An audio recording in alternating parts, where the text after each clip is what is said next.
사랑이 여러분 가운데와 또 우리의 예배 가운데 더 풍성하시기를 주님의 이름으로 축복드립니다. 오늘 아침에 지난 주일에와 같은 제목으로 두 번째 말씀을 드리게 되었습니다.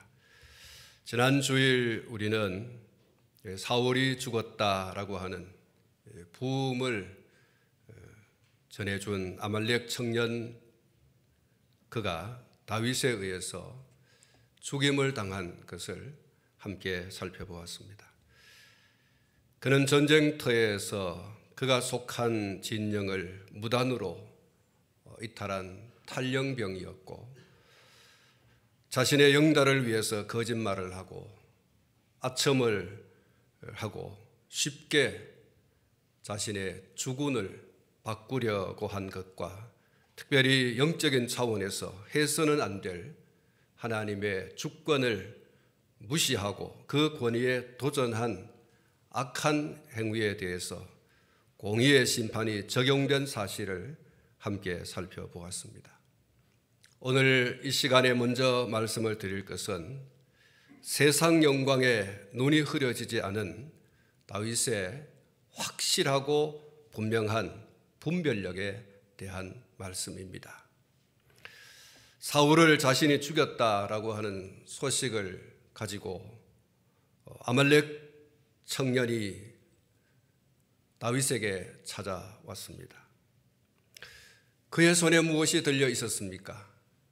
그의 손에는 사울 왕의 왕관과 팔에 있던 고리라고 했습니다. 여기 왕관과 팔고리는 굉장히 중요한 상징적 의미가 있는 그런 물건입니다. 그것은 다윗이 아말렉 청년이 가져온 사울의 왕관과 팔고리를 받아서 자신의 머리에 쓰고 그리고 팔에 끼움으로써 자신이 사울을 이어서 이스라엘의 왕이 되는 것을 공식화할 수 있는 아주 중요한 물건이 자신의 손에 넘어왔다라고 하는 것을 의미하는 것입니다. 그리고 그렇게 한다고 해서 나무랄 사람이 다윗의 주변에는 아무도 없는 상황입니다. 그러나 다윗은 아말렉 청년이 내미는 그 왕관과 그 팔찌에 눈길을 한 번도 주지 않았다는 사실입니다. 지난 주일에도 말씀을 드렸습니다마는 인간적으로 생각해 볼 때 자신이 늘 쫓겨 다닐 수밖에 없게 만들었던 사람이 죽었다고 했습니다. 이 아말렉 청년이 그를 죽였다라고 하지 않습니까? 아말렉 청년 덕분에 이제는 더 이상 도피 생활을 할 필요가 없게 되어졌습니다. 사울의 학정에 시달리다가 자신에게 달려온 사람들과 함께 고향으로 돌아가 편안히 살 수도 있게 되었습니다. 자기 인생길에 걸림돌이 확실하게 제거되어 버렸습니다. 그것을 아말렉 청년이 해 주었지 않습니까? 얼마나 고마워하고 얼마나 감사해야 하겠습니까? 거기에 더하여서 사울이 썼던 왕관과 그가 끼고 있던 팔고리를 전달받았으니 왕노릇하면서 탄탄대로를 걸을 수도 있게 되어졌습니다. 호크마 주석을 보면 이렇게 주석을 하고 있습니다. 아말렉 청년이 들고 와서 내민 왕관과 팔찌는 세속적 권력과 명성을 보장해 주는 왕의 옥쇠와도 같은 것이다 라고 했어요. 그런 의미에서 굉장히 중요한 물건이 있지 않습니까? 이 왕관과 이 팔찌는 다윗에게 있어서 정말 뿐만 아니라 그 누구도 사모할 만한 것들이죠. 나도 왕이 되어봤으면 그런 것을 보장해 줄 수 있는, 그런 것을 확실하게 보장하는 물건이 바로 이 왕관과 팔찌인 것입니다.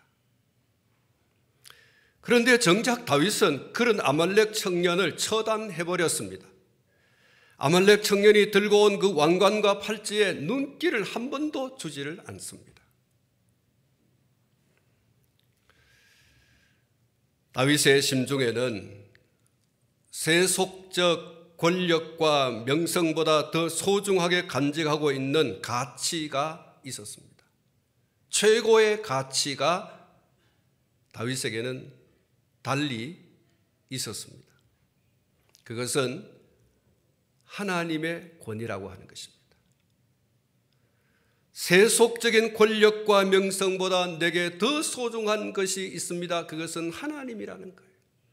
하나님과 하나님 그분의 권위, 이것이 내게 있어서 최고의 가치이다. 마태복음 6장 33절에 무엇이라고 말씀했습니까? 그런즉 너희는 먼저 그의 나라와 그의 의를 구하라. 그리하면 이 모든 것을 너희에게 더하시리라고 했습니다. 다윗에게 있어서 최고의 가치는 세상의 부귀나 영화나 권력이 아니었어요. 다윗에게 있어서 최고의 가치는 하나님이었어요. 그 무엇과도 그 누구와도 바꿀 수 없는 내게 있어서 최고의 가치는 하나님이라는 거예요. 썩어지고 쇠하여지고 더러워지는 세속적인 영광, 명예와 부귀와 영화가 아니라는 거예요. 그리고 사실 아말렉 청년이 들고 온 이 사울의 왕관과 팔찌를 머리에 쓰고 팔에 끼운다고 해서 당장 왕이 되는 것은 아니었어요. 신정왕국인 이스라엘에게 있어서 이것은 더욱 분명한 사실인 것입니다. 골로새서 1장 16절 말씀에 보면 만물이 그에게서 창조되되 하늘과 땅에서 보이는 것들과 보이지 않는 것들과 혹은 왕권들과 주권들과 통치자들이나 권세들이나 만물이 다 그로 말미암고 그를 위하여 창조되었고 라고 말씀하고 있습니다. 이 사실에 대해서 다윗이 무엇이라고 고백을 했습니까?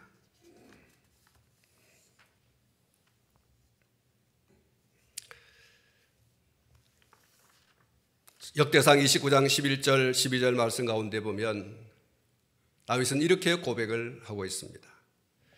여호와여, 위대하심과 권능과 영광과 승리와 위엄이 다 주께 속하였사오니 천지에 있는 것이 다 주의 것이로소이다. 여호와여, 주권도 주께 속하였사오니 주는 높으사 만물의 머리이심이니이다. 부와 귀가 주께로 말미암고 또 주는 만물의 주제가 되사 손에 권세와 능력이 있사오니 모든 사람을 크게 하심과 강하게 하심이 주의 손에 있나이다. 그래서 오늘 이 본문에 소개되고 있는 다윗의 태도가 사리 분별을 잃어버리지 않은 확실하고도 분명한 분별력을 보여준 것이라고 할 수 있다는 거예요.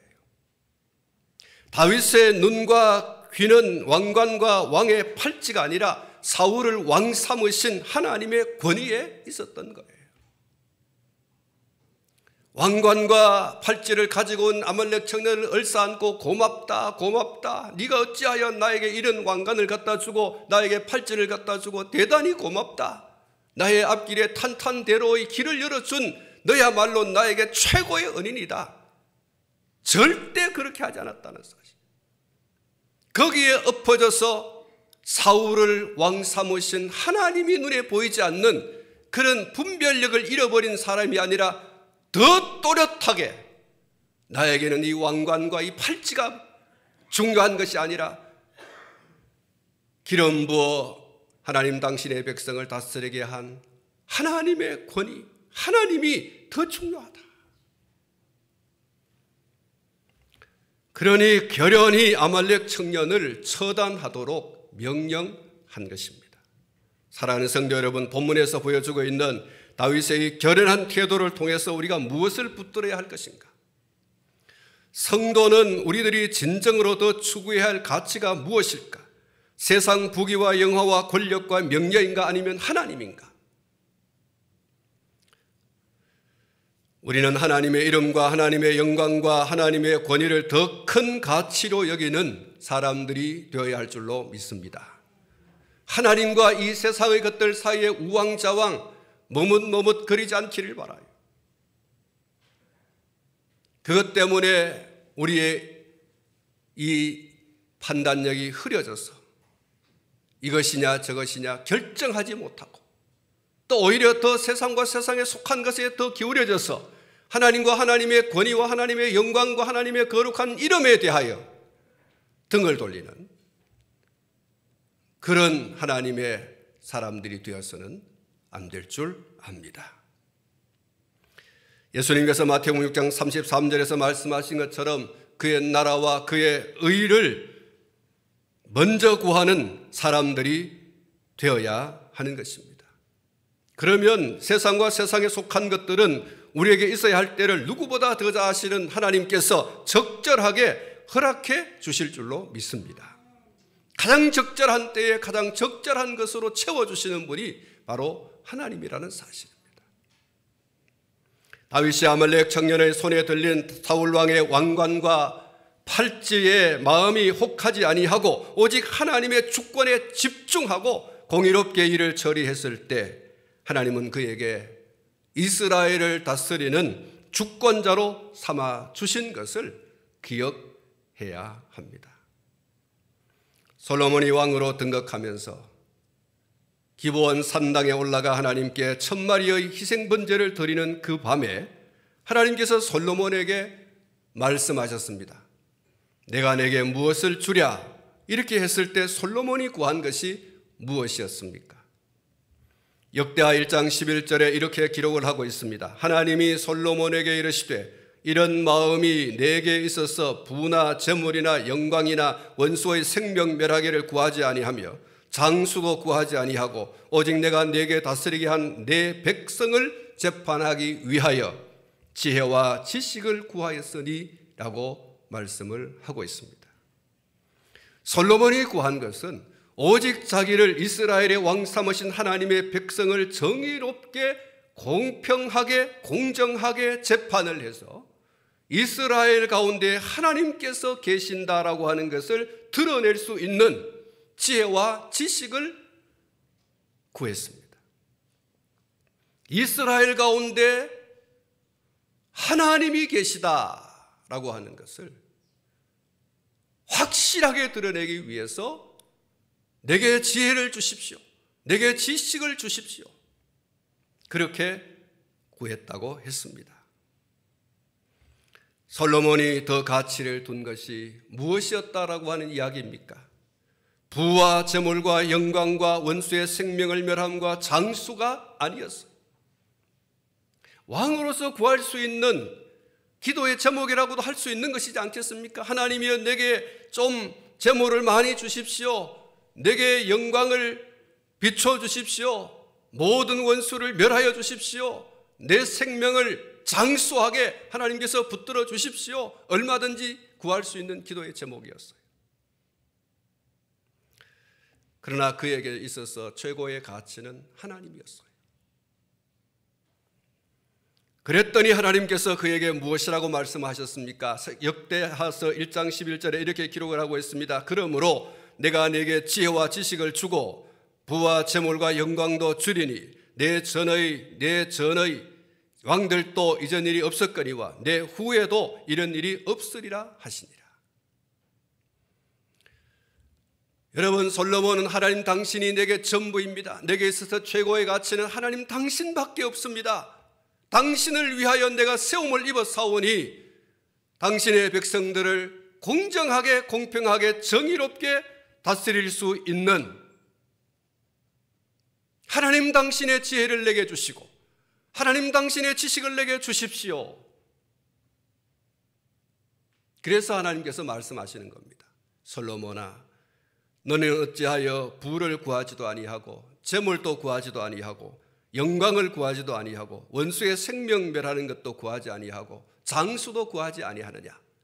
내가 네 마음을 알겠다 하시고 하나님께서 그에게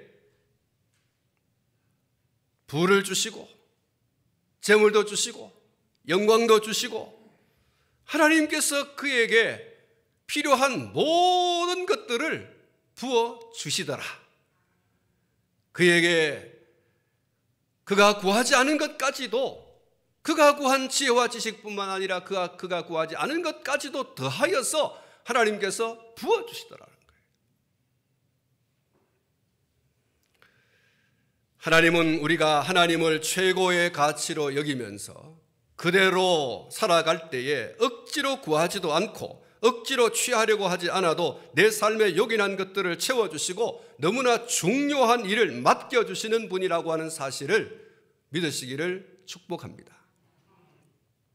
사랑하는 성도 여러분, 우리 모두에게 하나님이 그 누구와도 비교할 수 없는, 그리고 그 무엇과도 비교할 수 없는 최고의 가치인 것을 인정하고 선언하시기를 주님의 이름으로 축복합니다.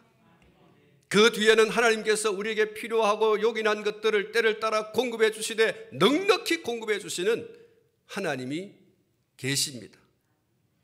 그것이 여러분 오늘 이 다윗을 통하여, 솔로몬을 통하여 우리에게 보여주시는 하나님의 계시인 것입니다.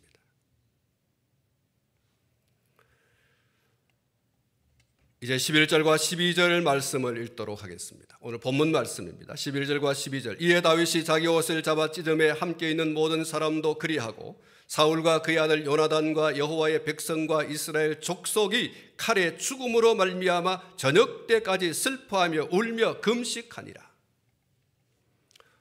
여기 아말렉 청년으로부터 사울 왕과 그의 아들 요나단과 전쟁에 나갔던 자들의 죽음의 소식을 들은 다윗과 그의 사람들이 취한 태도가 소개되고 있습니다. 그 첫 번째는 다윗과 그의 사람들은 하나같이 사울 왕과 요나단과 출전한 이들의 죽음의 소식을 듣고 옷을 잡아 찢었다, 이렇게 말하고 있어요. 그리고 두 번째로는 저녁 때까지 슬퍼하며 울며 금식했다라고 말하고 있어요. 반나절 동안 계속해서 울며 그리고 슬퍼하며 금식했다. 이런 행위들은 당시 근동 지방 사람들이 자신의 극한 슬픔을 표시하던 방법이었어요. 지금 슬픈 일을 당하였는데 이 슬픔을 내가 어떻게 표현할까라고 할 때에 옷을 잡아 찢고 그리고 울며 그리고 금식하며 하는 이것이 극도의 슬픔을 당한 이들이 나타내고자 하는 표현이었어요. 나는 이렇게 슬프다. 여호수아서 7장 6절부터 7절 상반절에 보면 여호수아가 옷을 찢고 이스라엘 장로들과 함께 여호와의 궤 앞에서 땅에 엎드려 머리에 티끌을 뒤집어 쓰고 저물도록 있다가 이르되 슬프도소이다 그랬어요. 이 말씀의 배경은 아이성을 치러 갔던 3,000명 중에 수다한 사람들이 아이성 사람들에 의해서 죽임을 당한 그 일에 대해서 여호수아의 고통과 슬픔을 표현한 내용입니다. 여리고성을 무너뜨렸던 아이성에 비하여서 너무나 견고하고 웅장한 그 성벽을 무너뜨렸던 이스라엘 백성들이 조그마한 아이성을 무너뜨리지 못하고 그 성에 올라가서 수다한 사람들이 죽임을 당한 그 일을 여호수아가 듣고 옷을 찢었다 그랬어요. 그리고 티끌을 머리에 뒤집어 섰다고 했어요. 이는 극도의 슬픔을 표현하는 거예요. 사무엘상 4장 12절 말씀에 보면 당일에 어떤 베냐민 사람이 진영에서 달려나와 자기의 옷을 찢고 자기의 머리에 티끌을 덮어 쓰고 실로에 이르니라고 했습니다. 이 구절의 배경은 이스라엘 군대와 블레셋 군대가 접전을 벌이는 가운데 이스라엘이 패전을 하고 보병 3만 명이 전사를 하고 하나님의 궤도 빼앗기고 엘리 제사장의 두 아들 홈니와 비느하스가 죽임을 당하게 되어졌을 때 그 상황을 바라보면서 옷을 찢고 그리고 티끌을 머리에 덮어 쓴 것이죠. 슬프다는 거예요. 슬픔을 넘어 괴롭다는 거예요. 극도의 슬픔과 괴로움을 표현할 때 이렇게 옷을 찢고 티끌을 머리에 덮어 쓰는 그런 모습을 했던 것입니다. 그런 점에서 다윗과 또 그의 사람들이 사울과 그의 아들 요나단의 죽음과 전쟁에 참전한 젊은이들의 죽음의 소식을 듣고 옷을 찢고 슬퍼하며 울며 금식한 이 행동들이 모두가 다 진정으로 애도를 표현하는 그런 모습이라고 할 수가 있어요. 슬프다. 내 사랑하는 사람들이, 내가 아끼는 사람들이, 여호와의 기름 부음을 받은 자들이 이렇게 전쟁터에 나가 할례받지 못한 사람들에 의해서 죽임을 당하다니, 슬프다, 괴롭다. 그 표현을 지금 다윗과 그의 사람들이 지금 적극적으로 나타내고 있는 것입니다. 사랑하는 성도 여러분, 앞에서도 잠시 언급한 바가 있습니다마는 사울 왕의 죽음의 소식, 다윗과 그의 사람들에게는 도피 생활의 종지부를 찍는 희소식입니다. 더 이상 망명 생활을 할 필요가 없게 되어졌습니다. 더 이상 블레셋 가드의 왕 아기스의 눈치도 살필 필요가 없게 되어졌습니다. 그를 괴롭히던 사울 왕이 죽었으니 이제 조국으로, 고향으로 돌아갈 수 있게 되어졌습니다. 함께 손을 맞잡고 잔치를 벌이고 춤을 출 수도 있습니다. 그런데 여러분, 옷을 찢었고 슬퍼하며 울며 금식까지 했다고 하고 있습니다. 아니 여러분, 자기 인생의 걸림돌이 제거되어졌지 않습니까? 조국을 떠나서 자기 본토 친척을 떠나서 자기 의지와 상관없이 도망을 다녀야 하지 않습니까? 망명생활이에요. 이런 모든 걸림돌들이 한순간에 제거되어져 버렸습니다. 얼마나 좋아요. 그 소식을 전해준 아말렉 청년이 정말 고마운 은인이지 않겠어요? 자기를 대신해서 죽여줬으니까요. 그런데 여러분, 이 다윗이 그 소식을 듣자마자 그의 사람들과 함께 더불어서 옷을 찢고 슬퍼하며 울며 금식까지 했다고 하는 거예요. 사랑하는 성도 여러분, 이런 마음이, 이런 행동이 성령께서 주시는 마음이요 행동인 줄을 믿으시기를 축복합니다.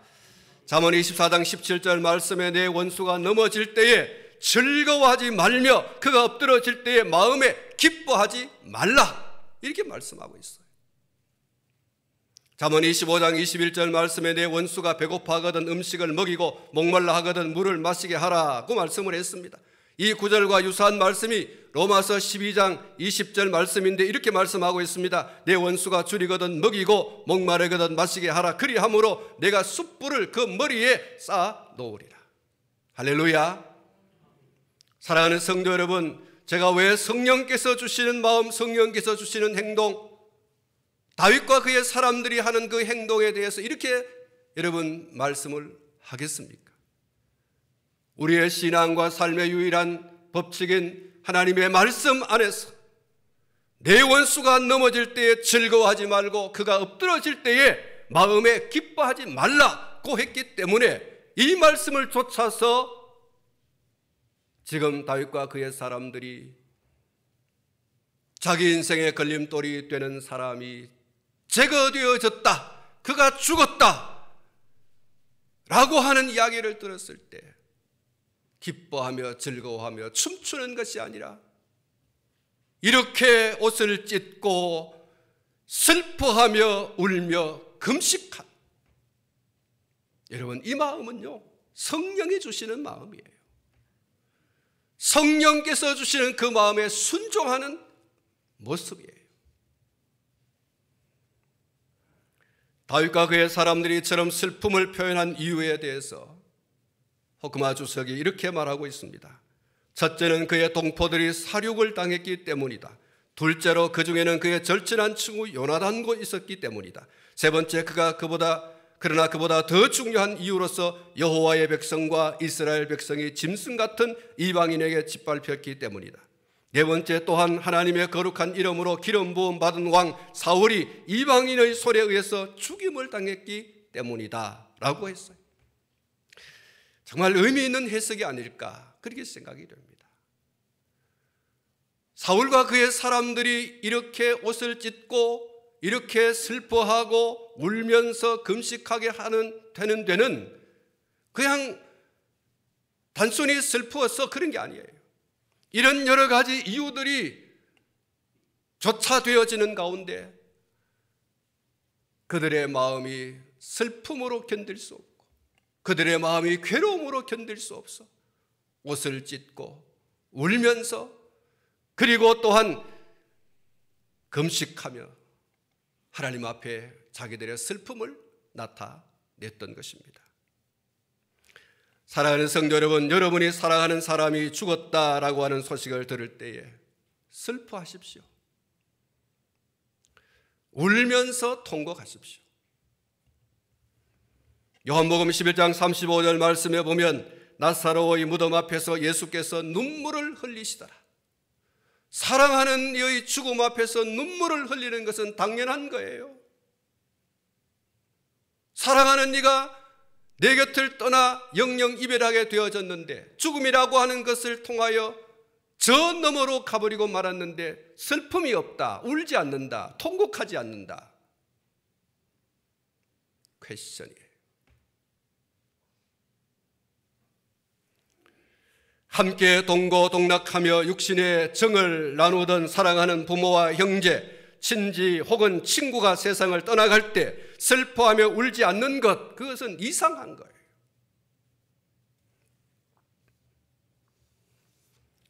슬퍼하며 우는 것은 정상적입니다. 죄의 결과로 죽을 수밖에 없는 존재가 된 것에 대한 슬픔, 육신을 입고서는 다시 만날 수 없는 이별에 대한 슬픔, 나사로의 무덤 앞에서는 예수님의 울음이 바로 그런 울음이에요. 죄로 말미암아서 죽을 수밖에 없는 인생, 육신을 입고는 다시 만날 수 없는 이별에 대한 슬픔. 그러므로 사랑하는 이의 부음이 있을 때 슬퍼하셔야 됩니다. 그러나 주의할 것이 있습니다. 천국 입성이라든지 부활에 대한 소망이 없는 사람들처럼 슬퍼하지는 말아야 합니다. 데살로니가전서 4장 13절에 형제들아, 자는 자들에 관하여는 너희가 알지 못함을 우리가 원하지 아니하노니 이는 소망 없는 다른 이와 같이 슬퍼하지 않게 하려 함이라. 영영 이별이 아니잖아요. 영 벌을 받는 지옥으로 가는 것이 아니지 않습니까? 예수 믿고 사는 가운데 잊혀지지 않는 영원한 소망, 성도에게는 천국 소망과 부활의 소망이 있습니다. 할렐루야. 그러나 인간의 육정을 인하여서 솟구쳐 오르는 그 울음을 표현하는 것, 울며 통곡하며 슬퍼하는 것은 인지상정, 사람이라고 하면 나타내어져야 할 표현인 거예요. 사랑하는 사람이 죽음이라고 하는 것을 통하여 더 이상 만날 수 없는 그런 어떤 지경이 왔을 때 그 죽음 앞에서 슬퍼하라. 소망 없는 자들같이 슬퍼할 수는 없지만 그러나 슬퍼하라. 이게 성경이 우리에게 가르치는 가르침이에요. 그리고 소위 이름하여서 원수의 죽음 앞에서라도 그 죽음 자체에 대해서 슬퍼하라. 이게 성경이 우리에게 주는 가르침, 오늘 이 본문 말씀이 우리에게 가르치는 교훈입니다. 까닭없이 나를 괴롭히고 아프게 한 사람이 어느 날 죽었다라고 하는 그 소식을 듣게 되어졌을 때 잘 죽었다, 기분 좋다, 이제 해방이다, 이렇게 하면서 기뻐하고 즐거워해서는 안 된다는 거예요. 왜냐하면 그것은 하나님의 뜻이 아니며 우리의 구원자이신 예수님의 가르침과 거리가 멀기 때문에 그래요. 레위기서 19장 18절에서 이렇게 말씀하고 있습니다. 원수를 갚지 말며 동포를 원망하지 말며 내 이웃 사랑하기를 내 자신과 같이 사랑하라. 나는 여호와이니라고 말씀하고 있습니다. 마태복음 5장 43절 44절 또 내 이웃을 사랑하고 내 원수를 미워하라 하였다는 것을 너희가 들었으나 나는 너희에게 이르노니 너희 원수를 사랑하며 너희를 박해하는 자를 위하여 기도하라고 말씀했기 때문에 그렇습니다. 누가복음 6장 27절에 그러나 너희 듣는 자에게 내가 이르노니 너희 원수를 사랑하며 너희를 미워하는 자를 선대하라고 말씀을 하고 있습니다. 누가복음 6장 35절 오직 너희는 원수를 사랑하고 선대하며 아무것도 바라지 말고 꾸어주라. 그리하면 너희 상이 클 것이요 또 지극히 높으신 이의 아들이 되리니 그는 은혜를 모르는 자와 악한 자에게도 인자하시니라. 이렇게 말씀을 하고 있습니다. 사랑하는 성도 여러분, 우리가 하나님을 등질 수는 없습니다. 우리가 하나님의 이런 말씀을 등져버려도 될 사람입니까? 결코 그럴 수 없어요. 이런 유머가 있습니다. 어떤 여성도 한 분이 주일을 맞이했습니다. 예배당에 가기 전에 자기 남편과 입씨름을 했습니다. 소위 말다툼을 했다는 것이죠. 남편은 기분이 나빠서 오늘 난 예배당 안 가. 그러고 예배당에 안 갔습니다. 이 여성들은 그래도 믿음이 좀 좋은가. 그래도 남편과 싸움을 했지만 예배당 가서 주일인데 예배는 드리고 와야지 하고서 가방을 챙겨 예배를 드리러 갔습니다. 예배를 다 드리고 나서 집으로 돌아왔습니다. 띵동 초인종을 누르고 방에 있던 남편이 나와 문을 열어주었습니다.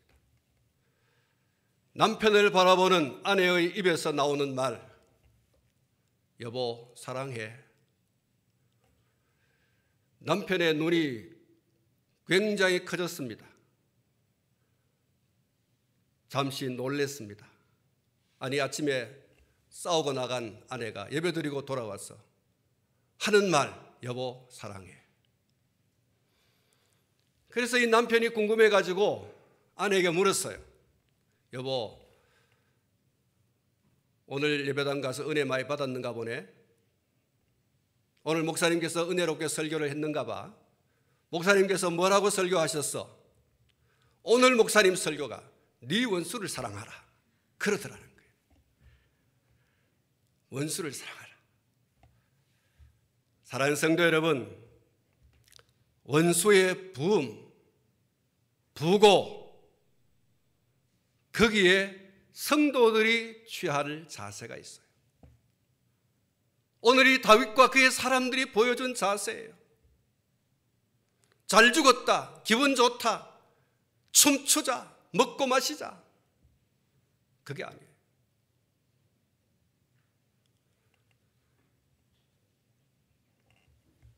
오늘 이 다윗과 그의 사람들은 철천지 원수와 같이 자기를 죽이려고 했던 사람이 죽었다라고 하는 소식에, 그 사람을 내가 죽였습니다라고 하는 그 소식에 슬프다 하고서 옷을 찢고 울며 슬퍼하며 금식했다고 했어요.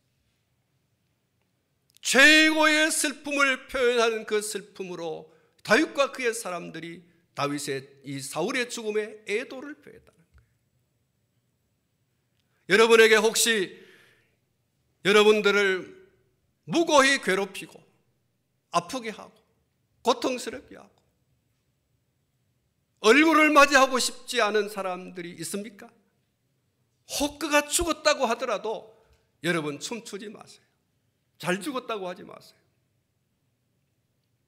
한번 따라 하십시다. 슬프다, 슬프다. 여러분 그 마음을 가지세요. 그 마음이 바로 성령께서 주시는 마음이고 성령에게 순종하는 태도인 것을 믿으시기를 축복합니다. 오늘 다윗이 그의 사람들이 우리에게 보여주고 있는 모습이에요. 말씀을 맺으려고 합니다. 하나님이 최고의 가치가 될 수 있기를 축복합니다. 사랑하는 이의 부음뿐만 아니라 원수의 부음에도 슬퍼할 수 있는 성령에게 순종하는 사람들, 오늘 저와 여러분이 되시기를 주님의 이름으로 축복합니다. 축복합니다. 기도하겠습니다. 하나님 아버지,